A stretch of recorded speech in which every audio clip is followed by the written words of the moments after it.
শেখ হাসিনা যে এই রাষ্ট্রটাকে $500 মাথা পিছু আয় থেকে $2500 মাথা পিছু আয়ে পরিণত করলেন, একটা রাষ্ট্র এত উন্নত করলেন, এই বিষয়ে জাহেদ তারেক রহমান কারো কিন্তু কোনো বোধোদয় হয়নি। বাংলাদেশের মানুষের আসলে অত্যন্ত দুর্ভাগ্যের বিষয়। এই মানুষগুলো দেখেন জাহেদদের মতো পাকিস্তানি সেকুলার আর জঙ্গিদের পেছনে পড়ে এরা শেখ হাসিনার মতো একটা আধুনিক উন্নত কি বলবো যে মানে ভবিষ্যৎমুখী জনকল্যাণমুখী সরকারকে সরিয়ে তারেক রহমান, প্রথমে ইউনূস জঙ্গি, এখন তারেক রহমানকে নিয়ে আসলো। কিন্তু তারা না ওই বৃত্তটাতেই ঘুরপাক খাচ্ছে যে বাংলাদেশের মাথা পিছু আয় বুঝি এখনো $500 আছে, এর মধ্যে বাংলাদেশকে ম্যানেজ করতে হবে।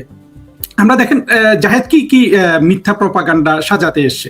সে বলল যে শেখ হাসিনার সরকার গ্যাসের জন্য কিছুই করেনি, বাংলাদেশের জ্বালানি খাত গ্যাস নির্ভর। বাংলাদেশের জ্বালানি খাত গ্যাস নির্ভর হবে না তো কি জাহেদ তোমার প্রস্রাবের নির্ভর হবে? হ্যাঁ, তোমার হাগুমুতু নির্ভর হবে? তুমি বেয়াদবিটা কম করো না বাবা। তুমি তো তারেক রহমানকে ডুবাবা, তুমি তো ডুবে বসেই আছো, তুমি তো আত্মহত্যা করে বসে আছো, তাই না? প্রপাগান্ডা করেছো। ভারতীয়রা তো অনেক ভদ্র, তোমাকে বিমানবন্দরে আটকে রেখেছে। শেখ হাসিনার সৈন্যরা তোমাকে কি করবে জাহেদ? কি করবে বলো না বাবা। আমার মনে হয় না, তারেক রহমানকে আমি বারবার বলেছি, তারেক রহমান অবশ্য আমার কিছু কিছু উপদেশ শোনেন, কিছু উপদেশ উনি শুনতে পারেন না। আসলে তারেক রহমানও তো সেই 2001 থেকে 2006 তারেক রহমান ছোটবেলা থেকে শেখ হাসিনাকে গালাজ শুনেছেন, বাড়ির মধ্যে বঙ্গবন্ধুকে গালিগালাজ শুনেছেন। ঠিক আসলে ফাহাম আছে না বাংলাদেশের এখন যিনি রাষ্ট্রপতি হতে যাচ্ছেন, সেই মির্জা ফখরুলের জামাই ফাহাম, তারেক রহমান, জাহেদ, এরা আসলে একই সংস্কৃতিতে বড় হয়েছে। এরা দেখেছে যে বঙ্গবন্ধুকে বাড়িতে গালাগালি করা হয়, শেখ হাসিনাকে গালিগালাজ করা হয়, এরা ওইটা শিখে শিখে আসলে বড় হয়েছে। ফলে এদের না কোনো কারোই মানসিক বিকাশটা হয় নাই। জাহেদের কথায় যদি ফিরে আসি, দেখেন সে বলছে যে বাংলাদেশকে গ্যাস নির্ভর করা হয়েছে। বাংলাদেশকে তো গ্যাস নির্ভর করা হয়েছে, এই কথাটা সর্বৈবভাবে সত্য নয়। শেখ হাসিনার সরকার নানানভাবে জ্বালানি ডাইভার্সিফাই করেছেন এবং সৌর বিদ্যুৎ উৎপাদনের নানান ব্যবস্থা শেখ হাসিনা সরকারই নিয়েছিল। একদিকে বলছে গ্যাস নির্ভর করা হচ্ছে, আরেকদিকে বলছে বাংলাদেশকে জ্বালানি খাতকে আমদানি নির্ভর করা হয়েছে। আবার বলছে যে এই জাহেদ একই ভিডিওতে বলছে যে বাংলাদেশে 12 বছরের বেশি গ্যাসের মজুদ নেই। আবার বলছে যে ওইখানে নাকি ওই যে বিভিন্ন জন যে বলে না যে যারা গ্যাস সাধারণত তাড়াতাড়ি তুলে জ্বালিয়ে দিতে চায়, যেটা শেখ হাসিনা এগেনিস্টে ছিলেন। শেখ হাসিনা বলছেন যে আমরা তাড়াতাড়ি এটা সব তুলবো না, আমরা নিজেরটাও ব্যবহার করবো, আমদানিও করবো। আমদানি কেন করেছে শেখ হাসিনা? আমদানি করেছে বাংলাদেশে শেখ হাসিনা অনেক ডলার উৎপাদন করেছিলেন, বাণিজ্য বাড়িয়ে, রপ্তানি বাড়িয়ে শেখ হাসিনা ডলার উৎপাদন করেছিলেন। সেই ডলার দিয়ে আবার গ্যাস, লিকুইফাইড গ্যাস তিনি আমদানি করতেন,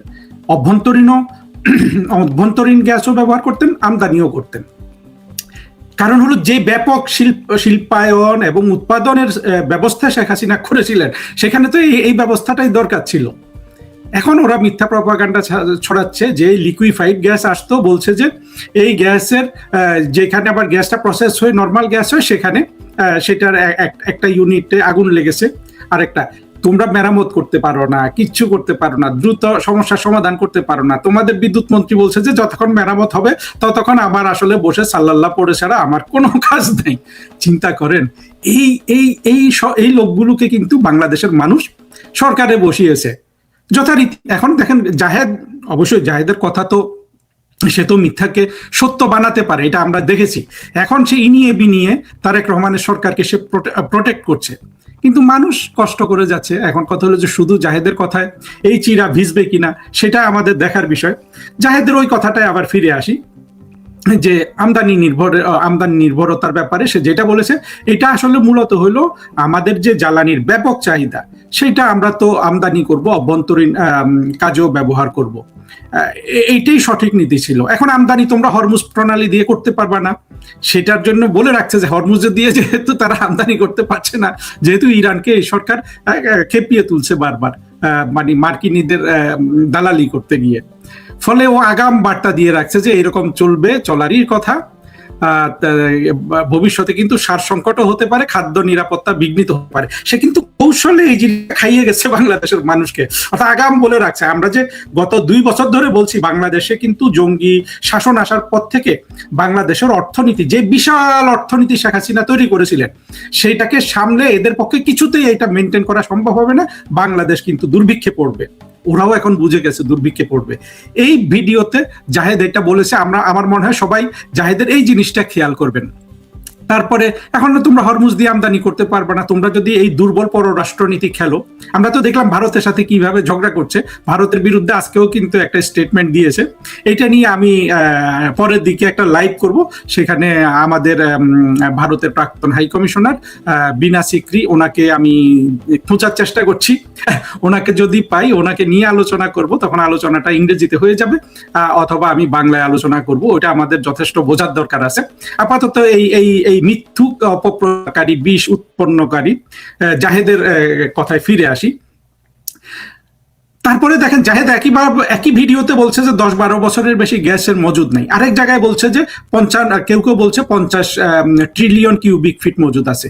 সব বিরোধী মিথ্যা কথাবার্তা বলে ওরা ভাবছে যে মানে শেখ হাসিনা সরকারকে যত মানে ওদের মিথ্যা অপপ্রচার করে যাবে, বাংলাদেশের মানুষ বুঝি খেয়াল করবে যে এরা যে রাষ্ট্রটা চালাতে পারছে না, এরা যে রাষ্ট্রটাকে ভিখারি করে ফেলেছে, এরা যে একটা বাণিজ্য চুক্তির নামে রাষ্ট্রটাকে মার্কিন যুক্তরাষ্ট্রের কাছে বিক্রি করে দিয়েছে, এগুলা বুঝি মানুষ আর খেয়াল করবে না। তারপরে জাহেদ বলছে যে সমুদ্র বিজয়ের নামে বহু কথা হয়েছে। আরে গর্ধব, এই যে সমুদ্র বিজয়ের নামে সেখানে মিথ্যাটা কি বল না। বাংলাদেশের সাথে ভারতের এবং মিয়ানমারের যে আমাদের যে সমুদ্র সীমা, সমুদ্রের যে বর্ডার, সেটা আমরা নির্ধারণ করেছি, এবং বাংলাদেশের সমান একটা সমুদ্র বিজয় করেছে শেখ হাসিনা, দীপুমণি, এরা মিলে। এই গাধা বলে যে এই অনেক কথা শুনেছে। হ্যাঁ, আরেকটা বলেছে যে শেখ হাসিনার আমলে, দেখেন এটা তারেক রহমানও বলেছে যে শেখ হাসিনার সময় কোনো গ্যাস খনন করা হয় নাই। আমাদের ফেসবুকে শেখ হাসিনার পক্ষে সৈনিকরা দেখিয়ে দিচ্ছেন একেবারে তথ্য যে 80টা কূপ খনন করা হয়েছে শেখ হাসিনার আমলে, এবং একজন এমনও দেখিয়েছেন যে, এখন তো ফ্যাক্ট চেক সবাই করতে পারে, আসলে জাহেদরা আর কত মিথ্যা বলে আমাদেরকে ধোঁকা দেবে। মূলত বাংলাদেশে গ্যাস শিল্প যেটা, অর্থাৎ আমরা যে মাটির নিচের গ্যাস উৎপাদন, এটা বঙ্গবন্ধু সরকার, শেখ হাসিনার 91 থেকে 96 সরকার, এবং শেখ হাসিনা 2009 থেকে 24 সাল পর্যন্ত যে সরকার, এদেরই অবদান। অন্য সরকারগুলোর কিন্তু কোনো অবদান নাই। আপনারা এই ফ্যাক্ট চেকটা একটু গুগলে গিয়ে করবেন, তাহলে বুঝবেন যে জাহেদরা এখনো ভাবছে যে ওই যে 2024 জঙ্গি উত্থানের আগে বলছিল না যে শেখ হাসিনা বাংলাদেশকে ভারতের কাছে বিক্রি করে দিয়েছে, সেইভাবে তারা বুঝি এখনো এইসব মিথ্যা কথাগুলো বলে তারা এখনো বাংলাদেশের মানুষকে ধরে রাখতে পারবে। এইসব মিথ্যা অপপ্রচার পেলে বাংলাদেশের মানুষ, আপনি যত তাদেরকে আপনি বিদ্যুৎ সংকটের মধ্যে রাখেন, যত আপনি গ্যাস সংকটের মধ্যে রাখেন, যত আপনি খুনাখুনির মধ্যে রাখেন, যত আপনি একটা আইন শৃঙ্খলা পরিস্থিতির একটা নৈরাজ্যের মধ্যে রাখেন, যত আপনি তার পেটের ক্ষুধা বাড়তে দেন, যত দুর্ভিক্ষ করেন, কোনো কিছুতে বাংলাদেশের মানুষ কিছু মনে করবে না। তারা ওই জাহেদকেই বিশ্বাস করে যাবে, আর তারা তারেক রহমানের সরকারকে সমর্থন করবে। আমি জানি না এই ধরনের একটা বিষয় হবে কিনা, কারণ বাংলাদেশের মানুষ দেখেন জঙ্গি প্রীতির কারণে শেখ হাসিনা সরকারের বিরুদ্ধে রাস্তায় নেমেছে। এখন জঙ্গি প্রীতির সকল ধরনের তারা আপনার যত কুফল আছে সেগুলা ভোগ করছে। কি কুফল? আপনার অপপ্রচারকারীদের ফাঁদে পড়বেন। জাহেদ এখন ভাবছে যে অপপ্রচার করে বাংলাদেশকে সে শান্ত রাখতে পারবে, তারপরে আপনি অর্থনৈতিক ভাবে আপনি ক্ষতিগ্রস্ত হবেন। এখন ক্ষতিগ্রস্ত তো দূরের কথা, দেউলিয়া হয়ে গেছেন। তারেক রহমানের সরকারের প্রথম 4 মাসে জিডিপি প্রবৃদ্ধি 2.2%। আমার না বলতেও এটা লজ্জা করে। এটা তো আপনার যে আপনি কোন একটা জমি ফেলে রাখলে সেখানে যে কচুরলতি হয়, কচুরলতির জিডিপি হলো আপনার 2.2%। তাহলে সরকারের কাজটা কি?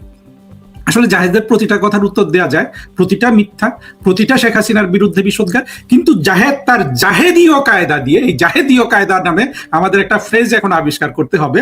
জাহেদ কিন্তু সব অপপ্রচার করে না। ওই যে পিনাকি, ইলিয়াস, এরা যেমন 100% মিথ্যার বেসিসে অপপ্রচার করতো, সেটা শুধু জঙ্গিদের আপনার খোরাক ছিল। জাহেদ কিন্তু আধা সত্য আধা মিথ্যা দিয়ে অপপ্রচার করে, যেটা সেকুলার পাকিস্তানি বা পাকিস্তানি সেকুলারদের কায়দা। এইটা বাংলাদেশের মানুষ ধরতে পারে না। আমরা মুক্তিযুদ্ধের পক্ষের লোকটা জঙ্গিদের যেভাবে ধরতে পারি, পাকিস্তানি সেকুলারদের সেইভাবে ধরতে পারি না, কারণ আমরা নিজেরাই অনেকে পাকিস্তানি সেকুলার হয়ে বসে আছি। কিন্তু আসল কথা হলো যে জাহেদ, তুমি যে এই কথাগুলো বলে এইভাবে মিথ্যা অপপ্রচার করে যাচ্ছ, তোমার কথার মধ্যে কত স্ববিরোধিতা দেখো। তুমি বলছো যে এক জায়গায় বলছো যে 12 বছর 10-12 বছরের গ্যাস মজুদ আছে, আরেক জায়গায় বলছো যে 50 বছরের মজুদ আছে, যেখানে তুমি 50 TCF, সেটা তুমি অবশ্য বলছো যে এটা অনেকে বলছে, আর অনেকের কথা, তুমি তো সরকারে আছো, অনেকের কথায় তুমি যাচ্ছ কেন? আর যদি এখন তোমরা একটা কিছু করে দেখাও না।